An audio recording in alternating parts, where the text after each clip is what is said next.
Hello दोस्तों, मैं संदीप शेखावत एक बार फिर से आपका स्वागत करता हूं। इस वीडियो में हम बजट 2017-18 के जो मेन योजनाएं हैं, घोषणाएं हैं, जो डाटाज हैं, जो एचएससी के आने वाले एग्जाम्स में पूछ सकते हैं, उनको डिस्कस करेंगे। काफ़ी हिस्टोरिकल बजट था ये, क्योंकि पहली बार 1 लाख करोड़ से ज़्यादा का बजट हरियाणा की अमाउंट जो थी बजट 2017-18 की वो थी 1,02,329.5 करोड़। ये जो टोटल अमाउंट थी उसको मेन जो सेक्टर है उनमें इस प्रकार से बांटा गया है। एजुकेशन को 15,546 करोड़ रुपए दिए गए हैं।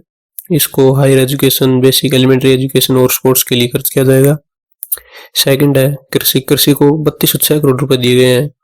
इसको बागवानी, पशुपालन और मत्स्य पालन आदि पर खर्च किया जाएगा। उसके बाद आता है हेल्थ सेक्टर। हेल्थ पर 3,839 करोड़ रुपए दिए गए हैं, जिनको की जो मेडिकल कॉलेजेस बन रहे हैं, जो हेल्थ स्कीम्स है उन पर खर्च किया जाता है। ये थे दोस्तों मेन जो सेक्टर्स हैं वो। और अगर आपको इससे ज़्यादा डिटेल्ड डाटाज अगर चाहिए तो कमेंट में आप अपनी जीमेल आईडी या मोबाइल नंबर मेंशन कर सकते हैं, हम आपको सेंड कर दूंगा।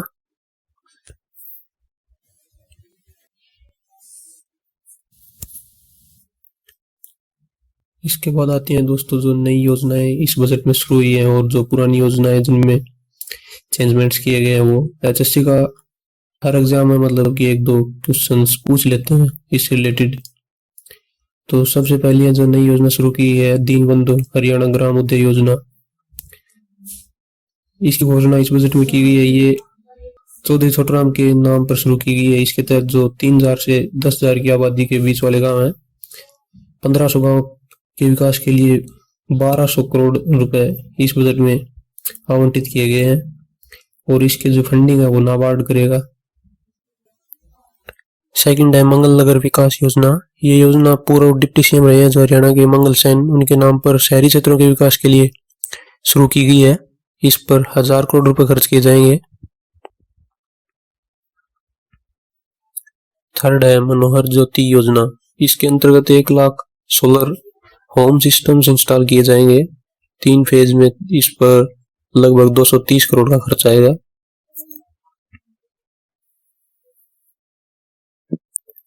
नेक्स्ट है जो इंटरकास्ट मैरिज के लिए पहले सगुन राशि 50,000 रुपए दी जाती थी, उसको बढ़ाकर अब 1,01,000 कर दिया गया है। लेकिन एक टर्म कंडीशंस भी अप्लाई है इसके लिए कि जो लड़का है और लड़की दोनों में से एक को ऐसी कैटेगरी से होना चाहिए। अगली है दोस्तों सक्षम युवा योजना। ये योजना दोस्तों पिछले साल से चल रही है, 1 नवंबर 2016 से। इसके अंतर्गत जो बेरोजगार पोस्ट ग्रेजुएट्स हैं उनको हर महीने 100 घंटे काम के बदले में 3,000 रुपए बेरोजगारी भत्ता और 6,000 रुपए प्रतिमाह मानदेय राशि का प्रावधान इस बजट में किया गया है। ये थी दोस्तों सभी योजनाएं जिनका जिक्र इस बजट में किया गया था। इम्पोर्टेंट है सारी, और हर एग्जाम में लगभग 2 नंबर का एक क्वेश्चन आ जाता है। कैसे पूछ सकते हैं आपसे, ये पूछ सकते हैं 2 नई योजनाओं का नाम देके, 3 का देके आपसे पूछ सकते हैं इनमें से कौन सी योजना इस बजट में पास नहीं की गई, या किसी भी एक योजना के बारे में आपसे पूछ सकते हैं ये योजना किससे रिलेटेड है। घुमा फिरा कैसे पूछे आपको याद होनी चाहिए। इम्पोर्टेंट है ये सारी जितनी भी ये मैंने बताई आपको। इसके बाद दोस्तों जो और इम्पोर्टेंट अनाउंसमेंट्स हैं बजट की जिनसे रिलेटेड क्वेश्चंस आ सकते हैं एग्जाम में, सबसे पहले आता है कि 15 नए आईटीआई बनाए जाएंगे और जो एक्स सर्विसमैन है मिलिट्री और पैरामिलिट्री के लिए, उनके लिए एक अलग डिपार्टमेंट का गठन किया जाएगा।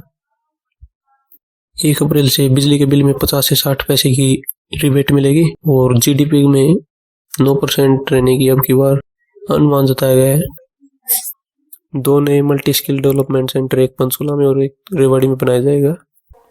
जो दिव्यांग है जो स्कूल नहीं जा पाते उनकी फाइनेंशियल हेल्प जो पहले 700 रुपये दिए जाते थे उनको अब 1,000 रुपये दिए जाएंगे।